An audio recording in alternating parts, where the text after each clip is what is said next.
Brings us to our next question. UNC has two four-stars sitting on the bench in Cade Fortin, who's a pro-style quarterback, Cade six Fortin is foot actually three. better than I think he's actually better than the 4-star rating because he broke his leg his senior year in the second game, so he didn't really get to play it out. But junior year threw for 1,800 yards and 16 touchdowns. He's a pro-style quarterback. Definitely can sling the ball, which is something we need, Fedora. And then Jace Ruder is a dual-threat quarterback. Also four-star. Also a 4-star. Came from Kansas, so I don't know what kind of competition he's facing out there, but he was the number one player in the state. All the coaches have said that he needs to work on the passing game, but he's definitely capable of at least running an offense. In my opinion, I'm giving Chaz Surratt like 1 or 2 more games to audition, and then back into the season, if nothing's working out, we got to audition these younger guys to see what's going on. Yeah, and I think you want to get a look at Fortin, and same with Ruder. You could play both of them. It's college football. Who cares? Like, honestly, who cares at this point with the UNC football? But the one thing that's been a huge issue is just the passing game. Even when UNC was successful against Pitt, all their throws were at the line of scrimmage. That's not going to beat any good teams. That's not going to get first downs against good teams, let alone touchdowns and score. So you need a guy that can sit in the pocket and throw the football. Fortin should be able to do that. Who knows if he can do that right now because he's a freshman. We haven't been at practice. The game's a lot quicker than it is in high school. Who knows? Fedora would obviously know better, but just by watching the games, it's tough to imagine that you could be much worse than what Surratt and Elliot have put out there in the passing game, and they've been running the football pretty well. Yeah, the running game has been pretty solid. Put Fortin in there, run the football, maybe change to more of a pro-style offense, and run it in the single back, run it out of the eye, whatever. Then run some play action. It's just I can't imagine it being much worse because it's not like Elliot and Surratt are not turning the football over. They're not throwing the ball, getting yards, and they're turning the football over. Yeah, this is just horrendous. I mean, I'm not going to say I know more than Larry Fedora. I mean, that'd be just pretty ridiculous. But I want to see some changes be made here. I'm not seeing anything happen. I've seen Nathan Elliott under center for the past, 4 games?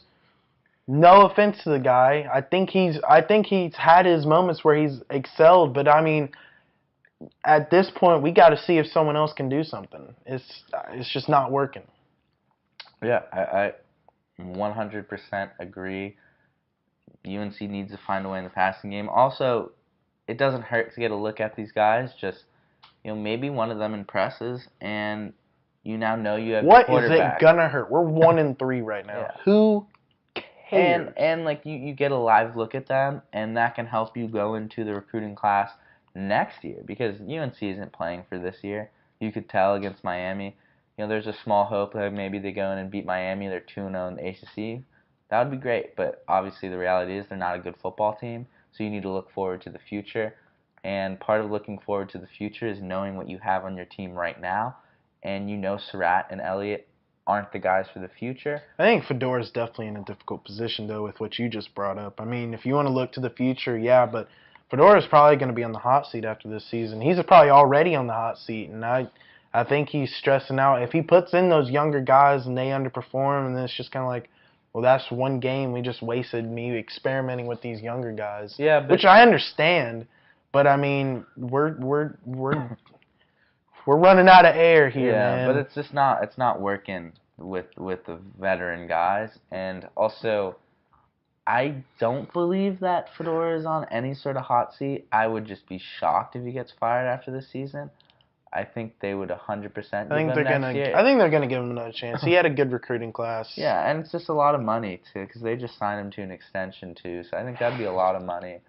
I think they would give him one more year, and it's also I don't feel like there's ever been a huge pressure around UNC football. Where, if it was basketball and they're underperforming, obviously that would never happen because it's Roy Williams. But there would be just pressure immediately. They would demand success. It's like what you have in, with the U.S. in soccer is when they perform badly, everyone's like, well, I'm moving back to the NBA and the NFL. The pressure isn't there, but in other countries, why they're better is because they demand excellence, and you see that with the basketball program here, but not really with the football program. So I'd be surprised if they move on from Fedora in the future. Sorry, not in the future, but after this season, regardless of what happens. So if you're Fedora, you know you have next season. It's advantageous for him to know what he has in Ruder and Fortin. So then if one of them is really great, then that's going to save his job, and he doesn't have to worry about recruiting quarterback in the And future. we might be good. That too. I mean, that's a novel concept. that would be freaking wild. Good. I mean, I have 1 year after this left. Can't we just have a good season at football and basketball? Come on.